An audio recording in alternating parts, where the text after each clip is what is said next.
ഇല്ല. റമദാൻ മാസത്തിൽ നോമ്പ് തുറന്നതിന് ശേഷം തേച്ചൊരച്ച് കുളിക്കുക എന്നത് പ്രധാനപ്പെട്ട ഒരു വിഷയമാണ്. പ്രത്യേകമായി ഫളിലുള്ള കാര്യമാണ്. അതുകൊണ്ട് റമദാനിൽ നല്ലോണം വൃത്തി സൂക്ഷിക്കണം. എല്ലാ സമയത്തും നമ്മൾ സൂക്ഷിക്കണം. ശരീരം വൃത്തിയാവാനും കൂടിയാണ് യഥാർത്ഥത്തിൽ നോമ്പ്. നിയ്യത്ത് തെറ്റരുത് എന്ന് മാത്രം. അതായത് നമ്മുടെ ശരീരത്തിൽ പ്രധാനമായും ഉള്ള വേസ്റ്റുകൾ, ഒന്ന് മലം, മറ്റൊന്ന് മൂത്രം, മൂന്നാമത്തെ ഒന്ന് വിയർപ്പ്, നാലാമത്തൊന്ന് എയറോബിക് വേസ്റ്റ് എന്ന് പറയുന്ന കാർബൺ ഡൈ ഓക്സൈഡ്. 5 വേസ്റ്റുകൾ നമ്മുടെ ശരീരത്തിലുണ്ട്. ഒന്ന് മലം, മറ്റൊന്ന് മൂത്രം, മൂന്നാമത്തേത് വിയർപ്പ്, നാലാമത്തേത് എയറോബിക് വേസ്റ്റ് അഥവാ കാർബൺ ഡൈ ഓക്സൈഡ്. 4 മാലിന്യങ്ങളെ പുറത്ത് കളയണം. നന്നായിട്ട് മൂത്രയിക്കണം. മൂത്രം എന്ന നിഅമത്തിനോടുള്ള മനുഷ്യൻ്റെ നിഷേധമാണ് മൂത്രസംബന്ധമായ അസുഖങ്ങൾ എന്നാണ്. നമ്മൾ ഏത് അമല് ചെയ്താലും ഭക്ഷണം കഴിച്ചു കഴിഞ്ഞാൽ അൽഹംദുലില്ലാ എന്ന് പറയും. ഏത് നല്ല കാര്യം ചെയ്താലും അൽഹംദുലില്ലാ എന്ന് പറയാം. എന്നാൽ മൂത്രമൊഴിച്ച് കഴിഞ്ഞാൽ മാത്രം ഗുഫ്റാനക അൽഹംദുലില്ലാ എന്നാണ് പറയാം. മൂത്രമൊഴിച്ച് കഴിഞ്ഞാൽ ചൊല്ലണ ദിക്ർ ഗുഫ്റാനക അൽഹംദുലില്ലാഹില്ലദീ അദ്ഹബ അന്നിയൽ അദാ വഅഫാനി. ഗുഫ്റാനക, അല്ലാഹുവേ നിന്നോട് ഞാൻ പൊറുക്കൽ തേടുന്നു, അൽഹംദുലില്ലാ എല്ലാ സ്തുതിയും നിനക്കാകുന്നു. എന്താ ഗുഫ്റാനക? അല്ലാഹുവേ നിന്നോട് പൊറുക്കലിനെ തേടുന്നു. ഒഴിച്ചത് ഏതായാലും ഒഴിച്ചു, ഇനി മേലാലൊഴിക്കൂലെന്ന്. മൂത്രമൊഴിച്ച് കഴിഞ്ഞാൽ ചെല്ലണ ദിക്റാണത്. ഏത്? അത് പിന്നെ ബോർഡ് വെച്ചതുകൊണ്ട് മാത്രമായില്ല, നമ്മൾ ഇറങ്ങുമ്പോൾ ചെല്ലും കൂടിയും വേണം. ബോർഡുകൾ ഇവിടെ ഒക്കെ ഉണ്ട് കുറേ എണ്ണം. പള്ളി മൊത്തം നോട്ടീസ് അയക്കാമല്ലോ. ഇവിടെ ലേശം കുറവുണ്ട്. ചില സ്ഥലത്ത് വന്നാൽ കാണാം പള്ളിൻ്റെ ഉള്ളിൽ മൊത്തം നോട്ടീസ് ഒട്ടിച്ചിട്ടുണ്ടാവും. കയറിനോടത്ത് കാല് കഴുകി കയറുക, തുപ്പരുത്, ഇളകരുത്, അങ്ങോട്ടാക്കരുത്, ഇങ്ങോട്ടാക്കരുത്, മിണ്ടാതിരിക്കുക, സംസാരിക്കരുത്, മൊബൈൽ ഫോൺ ഓഫാക്കുക, കുത്തുബ ശ്രദ്ധിക്കുക, അങ്ങനെ മൊത്തം ആവശ്യമുള്ളത് വെക്കട്ടോ.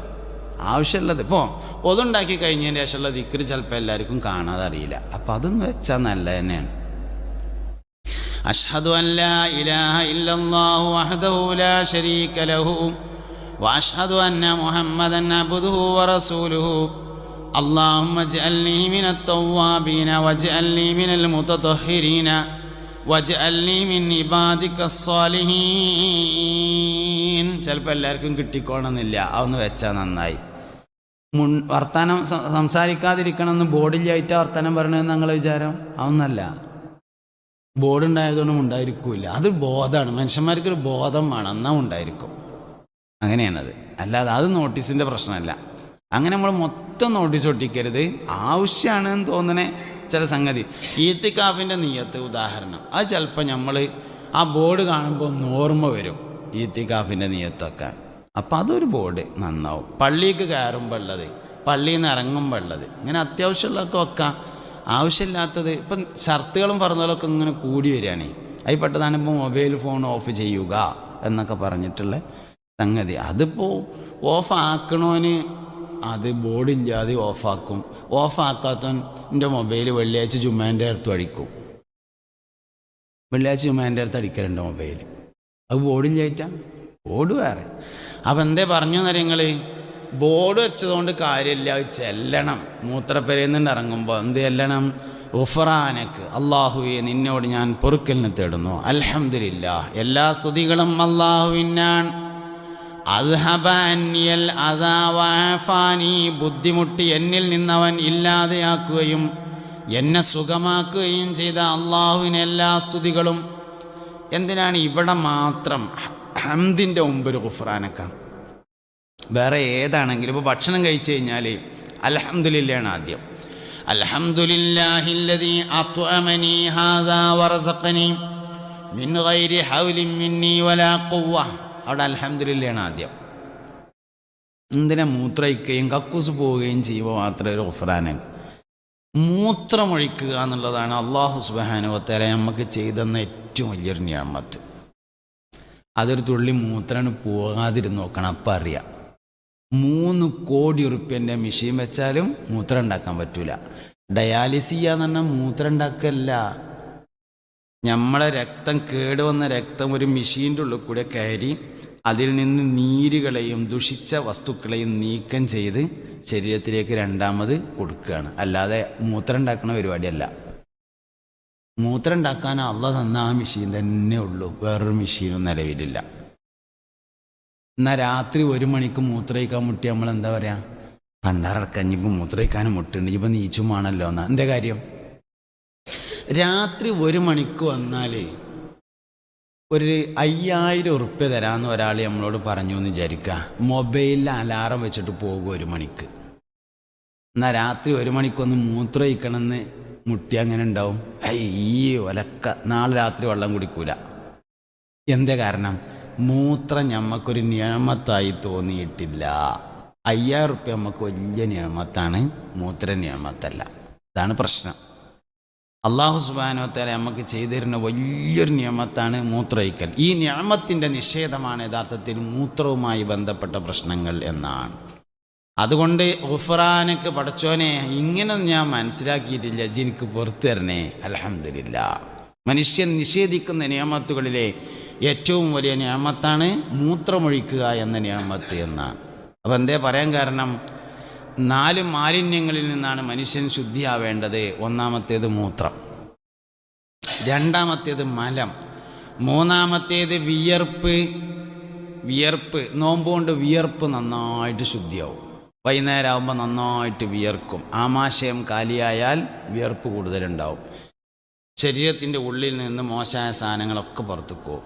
അപ്പം അങ്ങനെയൊക്കെ പറയുമ്പോൾ എന്നാൽ പിന്നെ ഇനിയിപ്പോൾ നോൽക്ക് തന്നെ. കാരണം ഇപ്പോൾ ഏതായാലും വിയർപ്പൊക്കെ ഒന്നാണ് പോയി. അങ്ങനെയോട് ചിന്തിക്കാനും പറ്റില്ല. കൊളസ്ട്രോൾ കുറയാൻ വേണ്ടി നോൽമ്പ് വെച്ചിട്ട് പഠിച്ചോലത്തേക്ക് എന്നാൽ എങ്ങനെ ഉണ്ടാവും? നമ്മളിപ്പോൾ നോൽമ്പ് പത്രത്തിലൊക്കെ കാണാം, അങ്ങനെ റമദാൻ മാസം ആയാലും ഗോപാലിന് നോമ്പാണ്, രാമ്പന് നോമ്പാണ് എന്നുകൊണ്ട് കുറേ നോമ്പുകൾ കാണും. അതൊക്കെ നൊയമ്പാകുന്നു. നോമ്പിന് നിയ്യത്ത് ഷർത്താണ്, നിയ്യത്തിന് ഈമാൻ ഷർത്താണ്. നോമ്പിന് എന്ത് ഷർത്തുണ്ട്?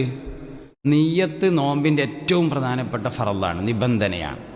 നിയ്യത്ത് ആരിൽ നിന്നേ സഹിയാവുള്ളൂ?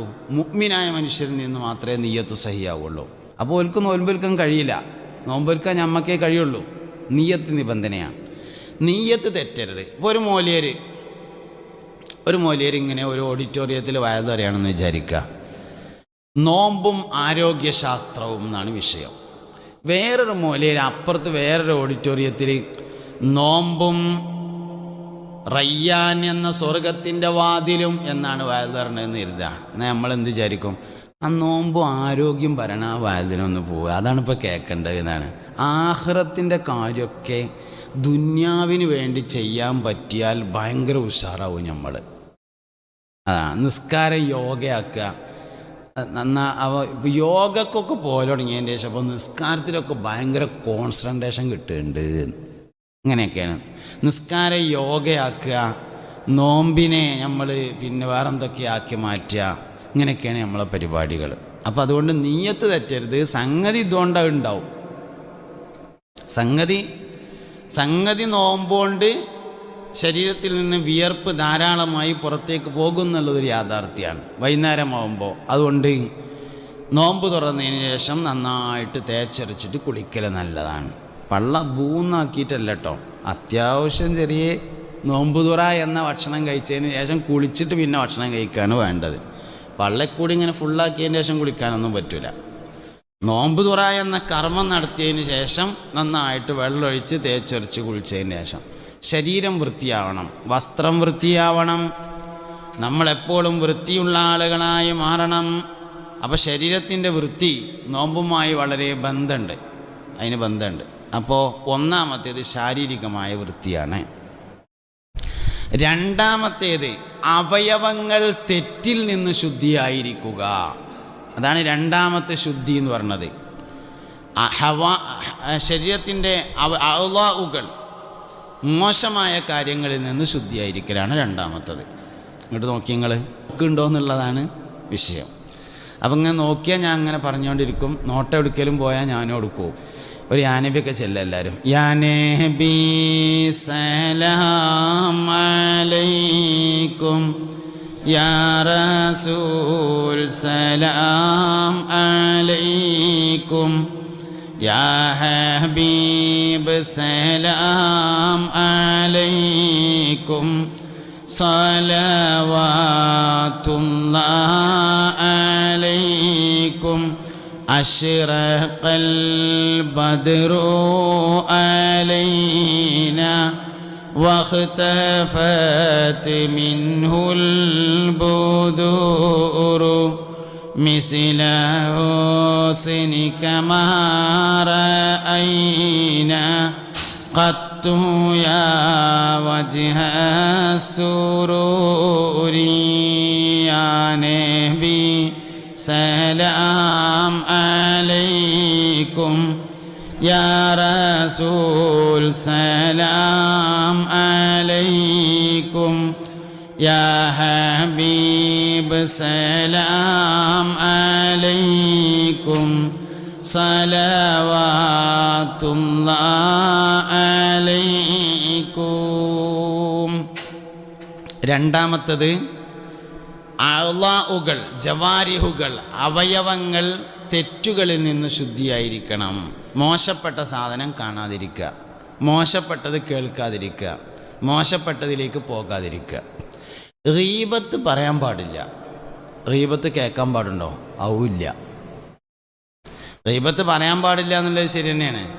എന്നാൽ ആരെങ്കിലും ഒരാൾ ഗീബത്ത് പറയുകയാണെങ്കിൽ അവിടെ ഇങ്ങനെ ചിരിച്ചാണ് നിന്ന് കേൾക്കാൻ പാടുണ്ടോ? ആവും പാടില്ല. അവിടെ തന്നെ പോകാറുണ്ടേ. നുണ പറയാൻ പാടില്ല. എന്നാൽ നുണ കേൾക്കാൻ പാടുണ്ടോ? ഇല്ല. അത് രാഷ്ട്രീയ ഹാസ്യ കഥാപ്രസംഗമാണെങ്കിലും ശരി, നുണ പറയാനും പാടില്ല, നുണ പറഞ്ഞാൽ കേൾക്കാനും പാടില്ല. പറയാൻ പാടില്ലാത്തൊരു കാര്യം കേൾക്കാൻ പാടില്ല. ചീത്ത പറയാൻ പാടില്ല, അപ്പം ചീത്ത കേൾക്കാനും പാടില്ല.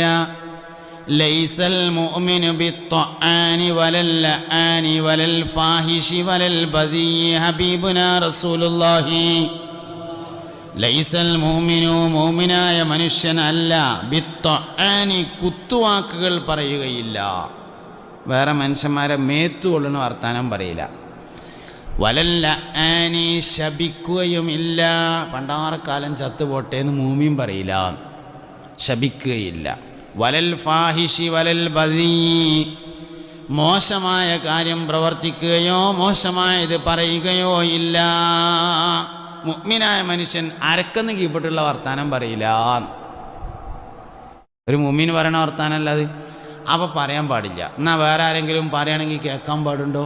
കേൾക്കാനും പാടില്ല. പറയാൻ പാടില്ലാത്തൊരു സാധനം കേൾക്കാൻ പാടില്ല.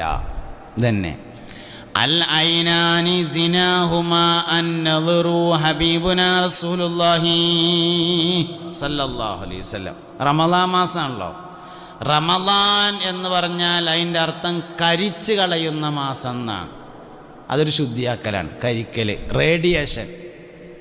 കരിക്കണതിൻ്റെ പേരാണ് റേഡിയേഷൻ. റേഡിയേഷൻ ചെയ്യുമല്ലേ നമ്മൾ. ക്യാൻസർ ഉണ്ടായാൽ എല്ലാ ചികിത്സയും പരാജയപ്പെട്ടാൽ അവസാനം ചെയ്യുന്നതാണ് റേഡിയേഷൻ. ക്യാൻസർ സെല്ലുകളെ കരിച്ചു കളയുക.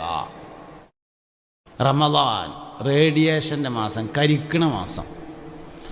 എന്തിനെ കരിക്കണത്?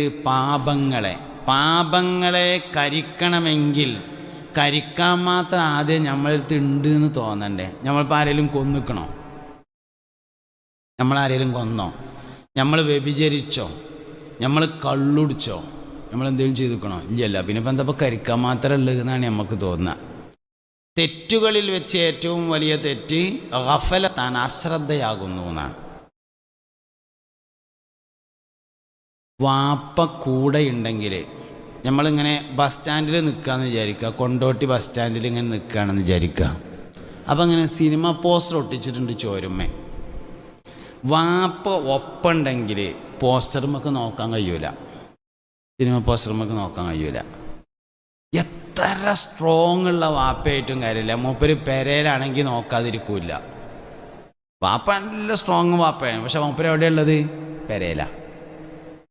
വാപ്പ എന്ത് വേണം? കൂടെയുണ്ടാവണം. മനുഷ്യൻ്റെ ഏറ്റവും വലിയ തെറ്റ് അള്ളാഹു കൂടെയുണ്ട് എന്ന വിഷയത്തിൻ്റെ തൊട്ടുള്ള അശ്രദ്ധയാകുന്നു.